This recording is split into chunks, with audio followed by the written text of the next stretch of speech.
is Raven? Who is Raven? I've been asking myself that a lot lately.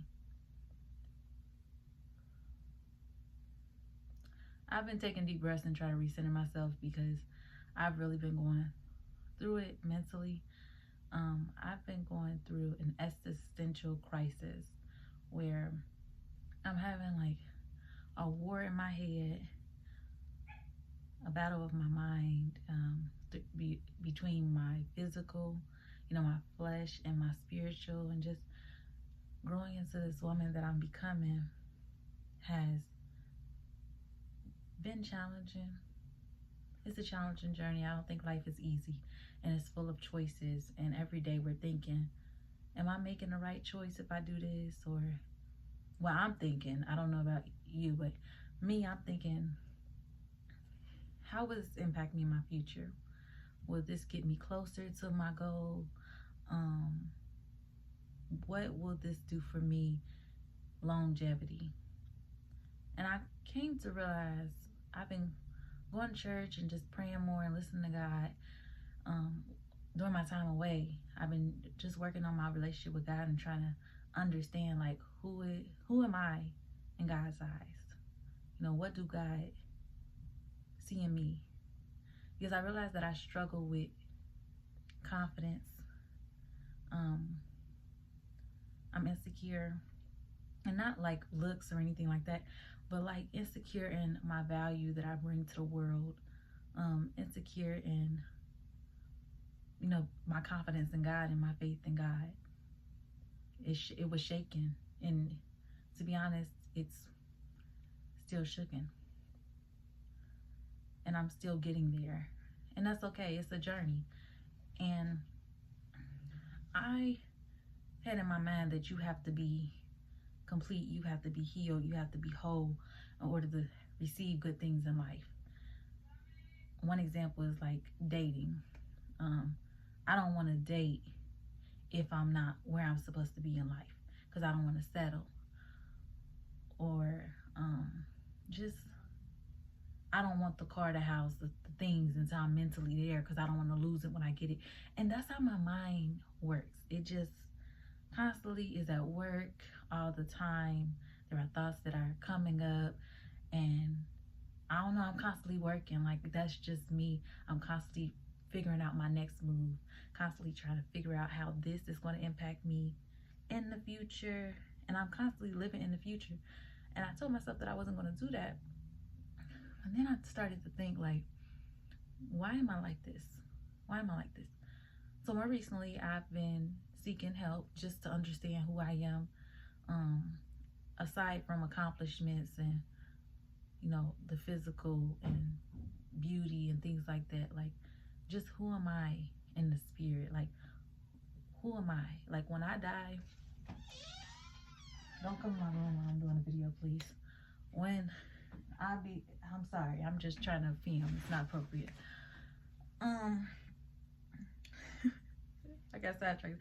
When that time comes, because that time comes for everyone, like, what do I want to be remembered for? What do I want to be remembered for?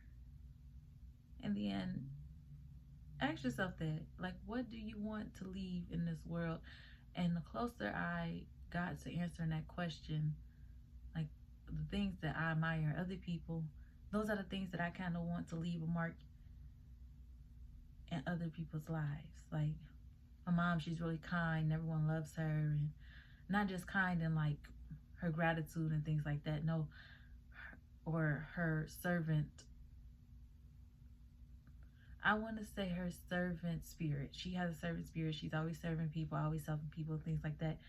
But not that. I don't want to be remembered for what I do for other people.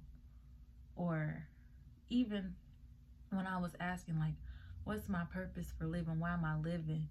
And I would go back and think, like, I'm living for my niece. I'm living for my sister. So, to go through things so that she don't have to go through them. I'm living for my parents, they're living through me and things like that. Or like, why am I still here? Like, what's my why? It will always be like for somebody else. It was never like, Raven, why do you exist.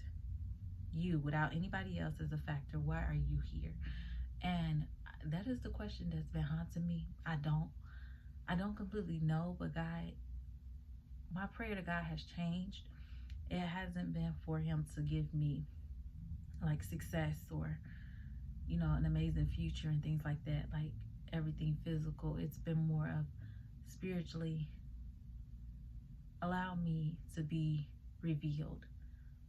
Allow me to see what you see in me, God. Allow me to hear, when I talk, allow me to hear what you hear. Speak truth into me, because God, you are truth. You are everything honest and real. And that's what I want. I want to be able to know who I am through God's eyes. Like when you look in the mirror, what do you see? Can you look in the mirror and tell yourself that you are God-fearing, that you love yourself, and that you're more than a degree, you're more than a job? So many people wake up, and I'm one of them, wake up, go to work, and just work. Do it all over again, every day. What are you doing for yourself? What are you doing for yourself? That is where I'm at. Like, I'm asking myself these questions every day. Like, is this worth it? Why am I doing this? I'm questioning everything. It's time to question everything, or we're going to be stuck in places that we don't need to be. We're going to be drained and depleted, and drain our energy on things that aren't even God's plan for us. We have choices, right? We have choices. I believe we have choices. God gives us free will. Those are the choices. And although God has a plan and a purpose for us, you can deter or derail your purpose with your choices. You know, if you're praying for God's voice, listen to it. You will hear it. If you seek God, you will find God. On your journey, you have to seek God. You got to be intentional. We talked about that before, being intentional. And this is just to remind myself, because I haven't been intentional with really working, doing the work that I've been praying for. You know, when we settle, when we accept things below or subpar our standards, we disrespect ourselves. We definitely disrespect ourselves. We show that we don't love ourselves when we bend our standards or negotiate our non-negotiables. God puts desires in our heart because it's ours. That desire is there because it's yours. It is going to manifest. It's what God wants for you. God has always put a desire in me to want more, to desire more, to be accomplished, and to desire God's love, and to desire God in everyone and everything in my life. People don't just wake up with that. That's not something that everybody I talk to just desires. Like, I got people around me that don't even care if they go to work or not, or never cared to, you know, punch a clock, or even to have money in their pockets, or just different things. Like, but I've always had that desire to work hard, to want more for myself. And even your desires in a partner, that's God. God put those desires there because it's for your protection. It's for your security. God does, it's in the Bible. You know, our relationships are supposed to feel safe and secure, a safe place, you know, not to idolize anything in this world, you know, but to affirm our love and God in our life. My dog is just going crazy. She about to get kicked out. Majesty. Majesty, you gonna have to stop, baby. You not eating nothing. You making too much noise. I'm doing the video. Get out my room. Okay, she left. But yeah, I just wanted to come back here and say that whatever God put in your heart that you desire is your desire. I'm not talking about you on social media and you want the Lamborghini, the cars, or you want to be a model because you see a... No, I'm talking about the desires that you were born with. Like, oh, I always wanted, for some reason, I always wanted to be a YouTuber, or like God always wanted me to talk to people. I just have this, for some reason, I just feel like I'm supposed to speak to the world, or for some reason, I feel like I'm supposed to help people, or those desires. Not the selfish desires that you just came up with because you see other people have it. You can't want other people's blessings because you're going to have your own blessings. God has blessings for you. He has the blessing for me. But in order to get those blessings, you have to